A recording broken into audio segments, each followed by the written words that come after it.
Between Rounds, a short story by O. Henry. The May moon shone bright upon the private boarding-house of Mrs. Murphy. By reference to the almanac, a large amount of territory will be discovered upon which its rays also fell. Spring was in its heyday, with hay fever soon to follow. The parks were green with new leaves, and buyers for the western and southern trade. Flowers and summer resort agents were blowing. The air and answers to Lawson were growing milder. Hand organs, fountains, and pinochle were playing everywhere. The windows of Mrs. Murphy's boarding-house were open. A group of boarders were seated on the high stoop upon round, flat mats, like German pancakes. In one of the second-floor front windows, Mrs. McCaskey awaited her husband. Supper was cooling on the table. Its heat went into Mrs. McCaskey. At 9, Mr. McCaskey came. He carried his coat on his arm and his pipe in his teeth, and he apologized for disturbing the boarders on the steps as he selected spots of stone between them on which to set his size 9 width Ds. As he opened the door of his room, he received a surprise. Instead of the usual stove lid or potato masher for him to dodge, came only words. Mr. McCaskey reckoned that the benign May moon had softened the breast of his spouse. "I heard ye," came the oral substitutes for kitchenware.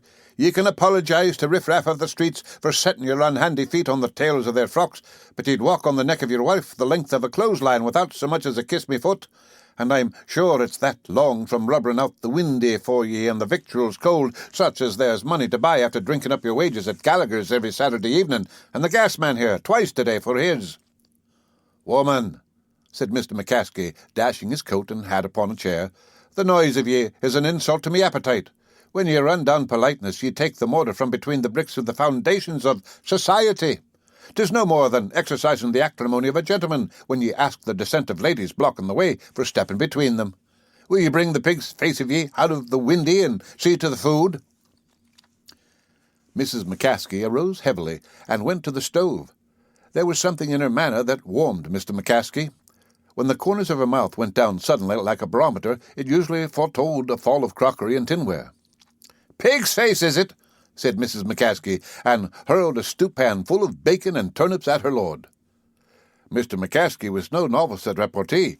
He knew what should follow the entree. On the table was a roast sirloin of pork, garnished with shamrocks. He retorted with this, and drew the appropriate return of a bread pudding in an earthen dish. A hunk of Swiss cheese, accurately thrown by her husband, struck Mrs. McCaskey below one eye. When she replied with a well-aimed coffee-pot full of a hot, black, semi-fragrant liquid, the battle, according to courses, should have ended. But Mr. McCaskey was no 50-cent table doter. Let cheap Bohemians consider coffee the end if they would. Let them make that faux pas. He was foxier still. Finger bowls were not beyond the compass of his experience. They were not to be had in the Pension Murphy, but their equivalent was at hand. Triumphantly he sent the granite-ware wash-basin at the head of his matrimonial adversary. Mrs. McCaskey dodged in time. She reached for a flat-iron, with which, as a sort of cordial, she hoped to bring the gastronomical duel to a close. But a loud, wailing scream downstairs caused both her and Mr. McCaskey to pause in a sort of involuntary armistice. On the sidewalk at the corner of the house, Policeman Clary was standing with one ear upturned, listening to the crash of household utensils. "'Tis John McCaskey and his missus at it again," meditated the policeman. "I wonder, shall I go up and stop the row? I will not. Married folks they are, and few pleasures they have. 'Twill not last long. Sure they'll have to borrow more dishes to keep it up with." And just then came the loud scream below stairs, betokening fear or dire extremity. "Oh, 'tis probably the cat," said Policeman Cleary, and walked hastily in the other direction. The boarders on the steps were fluttered. Mr. Toomey, an insurance solicitor by birth and an investigator by profession, went inside to analyze the scream. He returned with the news that Mrs. Murphy's little boy Mike was lost. Following the messenger, out bounced Mrs. Murphy, 200 pounds in tears and hysterics, clutching the air and howling to the sky for the loss of 30 pounds of freckles and mischief. Bathos, truly. But Mr. Toomey sat down at the side of Miss Purdy, millinery, and their hands came together in sympathy. The two old maids, Mrs. Walsh, who complained every day about the noise in the halls, inquired immediately if anybody had looked behind the clock. Major Grigg, who sat by his fat wife on the top step, arose and buttoned his coat. "Oh, the little one lost!" he exclaimed. "I will scour the city." His wife never allowed him out after dark, but now she said, "Go, Ludovic," in a baritone voice. "Whoever can look upon that mother's grief without springing to her relief has a heart of stone." "Oh, give me some 30 or 60 cents, my love," said the Major. "Lost children sometimes stray far. I may need car fares." Old man Denny, hall-room, 4th floor back, who sat on the lowest step trying to read a paper by the street lamp, turned over a page to follow up on the article about the carpenter's strike. Mrs. Murphy shrieked to the moon, "Oh, Arg! Oh, Mike, for God's sake, where is me little bit of a boy?" "When did you see him last?" asked old man Denny, with one eye on the report of the Building Trades League. "Oh," wailed Mrs. Murphy, "'twas yesterday, or maybe 4 hours ago, I dunno. But it's lost he is, me little boy Mike. He was playing on the sidewalk only this morning. Or was it Wednesday? Oh, I'm that busy with work, 'tis hard to keep up with dates. But I've looked the house over from top to cellar, and it's gone he is. Oh, for the love of heaven!" Silent, grim, colossal, the big city has ever stood against its revilers. They call it hard as iron. They say that no pulse of pity beats in his bosom. They compare its streets with lonely forests and deserts of lava. But beneath the hard crust of the lobster is found a delectable and luscious food. Perhaps a different simile would have been wiser. Still, nobody should take offence. We would call no one a lobster without good and sufficient claws. No calamity so touches the common heart of humanity as does the straying of a little child. Their feet are so uncertain and feeble, the ways are so steep and strange. Major Griggs hurried down to the corner and up the avenue into Billy's place. "Give me a rye high," he said to the servitor. "Haven't seen a bow-legged, dirty-faced little devil of a 6-year-old lost kid round here anywhere, have yez?" Mr. Toomey retained Miss Purdy's hand on the steps. "Think of that dear little babe," said Miss Purdy, "lost from his mother's side, perhaps already fallen beneath the iron hoofs of a galloping steed. Oh, isn't it dreadful?" "Ain't that right?" agreed Mr. Toomey, squeezing her hand. "Say I start out and help look for them." "Perhaps," said Miss Purdy, "you should. But oh, Mr. Toomey, you are so dashing, so reckless. Suppose in your enthusiasm some accident should befall you. Then what?" Old man Danny read on about the arbitration agreement with one finger on the lines. In the 2nd floor front, Mr. and Mrs. McCaskey came to the window to recover their second wind.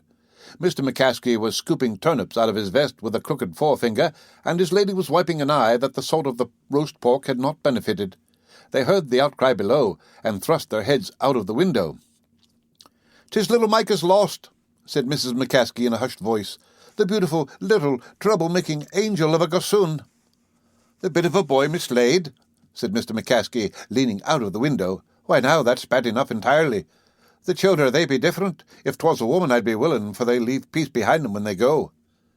Disregarding the thrust, Mrs. McCaskey caught her husband's arm. "John," she said sentimentally, "Mrs. Murphy's little boy is lost. 'Tis a great city for losing little boys. 6 years old he was. John, 'tis the same age our little boy would have been if we had had one 6 years ago." "We never did," said Mr. McCaskey, lingering with the fact. "But if we had, John, think what sorrow would be in our hearts this night with our little Phelan run away and stolen in the city nowheres at all." "Ye talk foolishness," said Mr. McCaskey. "'Tis Paddy would be named, after me old father in Cantrim." "Ye lie," said Mrs. McCaskey without anger. "Me brother was worth 10 dozen bog-trotting McCaskeys. After him would the bye be named." She leaned over the window-sill and looked down at the hurrying and bustle below. "John," said Mrs. McCaskey softly, "I'm sorry I was hasty with ye." "'Twas hasty pudding, as ye say," said her husband, "and hurry up turnips and get a move on ye coffee.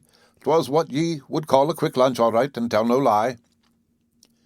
Mrs. McCaskey slipped her arm inside her husband's and took his rough hand in hers. "Oh, listen at the crying of poor Mrs. Murphy," she said.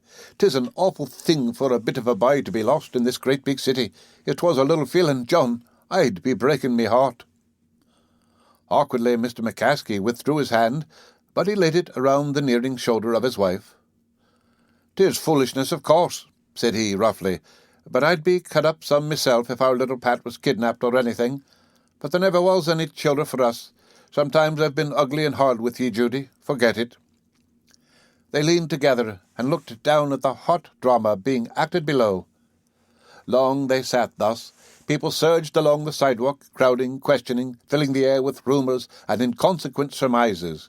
Mrs. Murphy ploughed back and forth in their midst, like a soft mountain, down which plunged an audible cataract of tears. Couriers came and went. Loud voices and a renewed uproar were raised in front of the boarding-house. "What's up now, Judy?" asked Mr. McCaskey. "'Tis Mrs. Murphy's voice," said Mrs. McCaskey, harking. "She says she's after finding little Mike asleep behind the roll of old linoleum under the bed in her room." Mr. McCaskey laughed loudly. "That's your feeling," he shouted sardonically. "Divil a bit would a Pat have done that trick. If the boy we never had is strayed and stole by the powers, call him feeling, and see him hide out under the bed like a mangy pup." Mrs. McCaskey arose heavily and went toward the dish-closet with the corners of her mouth drawn down. Policeman Clary came back around the corner as the crowd dispersed. Surprised, he turned an upward ear toward the McCaskey apartment, where the crash of irons and chinaware and the ring of hurled kitchen utensils seemed as loud as before. Policeman Clary took out his timepiece. "Huh, by the deported snakes!" he exclaimed. "John McCaskey and his lady have been fighting for an hour and a quarter by the watch. The missus could give him 40 pounds weight. Strength to his arm." Policeman Clary strolled back around the corner. Old man Denny folded his paper and hurried up the steps just as Mrs. Murphy was about to lock the door for the night. The end of Between Rounds, a short story by O. Henry. Read by Rick Kishner. For Lit to go on the web at fcit.usf.edu.